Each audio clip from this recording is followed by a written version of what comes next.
खबर उत्तर प्रदेश की अयोध्या से है, जहां पर राम नगरी आज एक विश्व स्तरीय नगरी के रूप में विकसित हो रही है। भगवान श्री राम का भव्य मंदिर बनकर तैयार है और दुनिया भर में लोगों का यही आना जाना लगा हुआ है। लेकिन विकास की इस आंधी के बीच अयोध्या की कला और संस्कृति को संभालने वाला केंद्र ही आज बदहाली की कहानी कह रहा है। बता दें कि नगर का नरेंद्रालय, जो कभी नाट्य मंचन, साहित्य आयोजन और कवि सम्मेलन, साथ ही सांस्कृतिक गतिविधियों का मुख्य केंद्र हुआ करता था, आज नगर निगम की लापरवाही का शिकार हो गया है। आचार्य नरेंद्र देव के नाम पर बन रहा ये भवन अब कूड़े का घर बनता हुआ नजर आ रहा है।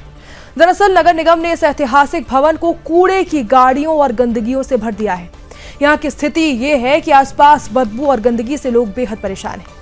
यही वजह है कि अयोध्या के कलाकार और साहित्यकार भी इसे देखकर शर्मिंदा महसूस कर रहे हैं। आपको बता दें कि यहाँ सन 1973 में नरेंद्रालय का निर्माण हुआ था और 1983 में उत्तर प्रदेश के तत्कालीन मुख्यमंत्री श्रीपति मिश्र ने यहाँ पर आचार्य नरेंद्र देव की प्रतिमा का अनावरण किया था। 90 के दशक से लेकर 2005 तक नरेंद्रालय अयोध्या का सांस्कृतिक हृदय स्थल था। राष्ट्रीय स्तर के साहित्य सम्मान, बड़े कवि सम्मेलन और रंगमंच के थिएटर और साथ ही सांस्कृतिक आयोजन इसी भवन में हुआ करते थे। लेकिन अब स्थिति ये है कि पूरी इमारत जर्जर हो चुकी है। कई बार इसके पुनर्निर्माण के लिए भी धन जारी हुआ है, लेकिन भ्रष्टाचार और लापरवाही की भेंट ही चढ़ चुका है। वास्तव में नगर निगम की गलत नीतियां और साथ ही अदूरदर्शिता ने एक सांस्कृतिक विचारधारा को ही समाप्त कर रख दिया है। जहां कभी मंचों पर साहित्य और संस्कृति की धारा बहती थी, वहां आज कूड़े का अंबार और गाड़ियों की भीड़ नजर आती है। अयोध्या, जिसका पुराना नाम फैजाबाद था, रंगकर्मियों, नाटक कर्मियों और सांस्कृतिक गतिविधियों का सबसे बड़ा केंद्र अगर कोई था तो आचार्य नरेंद्र देव के नाम पर स्थापित यह नरेंद्रालय था। कहते हैं कि समय के साथ, चूँकि 40 साल से कुछ ज़्यादा हुए इसके निर्माण में, और यहाँ पर मौके पर आपके सामने है, ये पूरी तरह से इसको नगर निगम ने कूड़ा घर बना दिया है। हर तरफ कूड़े का ढेर है। ये पूरा नरेंद्रालय बंद हो चुका है। यहाँ की पूरी बिल्डिंगें, उनमें दरार पड़ गई है और जीर्ण शीर्ण हो गई हैं। कुल मिलाकर अब ना नाटक कर्मी यहाँ आते हैं, न सांस्कृतिक कार्यक्रम होते हैं और ना ही इस ज़िले से अब किसी भी प्रकार की सांस्कृतिक गतिविधियों का आगाज़ होता है।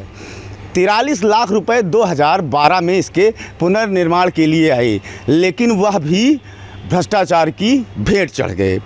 स्थिति ये है कि यहाँ के आचार्य नरेंद्र देव इसी अयोध्या, इसी फैज़ाबाद में पले बढ़े और उनके नाम पर एक कृषि विश्वविद्यालय भी है, एक रेलवे स्टेशन भी है।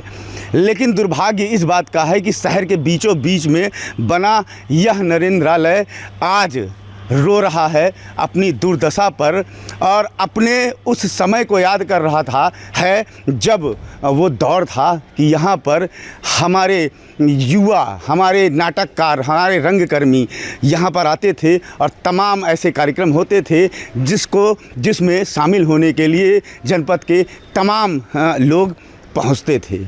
धर्मेंद्र सिंह, सुदर्शन न्यूज़, अयोध्या। देखिए, चूँकि सांस्कृतिक कार्यक्रमों को लेकर, शादी विवाह को लेकर एक समय होता था ये नरेंद्रालय बहुत ही शोभमान होता था, और आज देखिए बदहाली का केंद्र हो चुका है।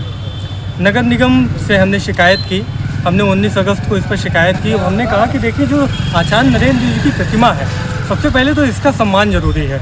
15 अगस्त को जब पूरा देश स्वतंत्रता आज़ादी की रूह जश्न में डूबा है, इसके बावजूद यहाँ आचार्य नरेंद्र देव की प्रतिमा के नीचे मल यानी गंदगी फैली हुई है। तो सबसे महत्वपूर्ण तो ये है। दूसरा, ये सभागार, अभी हमारे अयोध्या फैज़ाबाद में कहीं भी ऐसा सांस्कृतिक स्थल का कोई भी सभागार नहीं है जो एक महत्वपूर्ण स्थान रखता हो।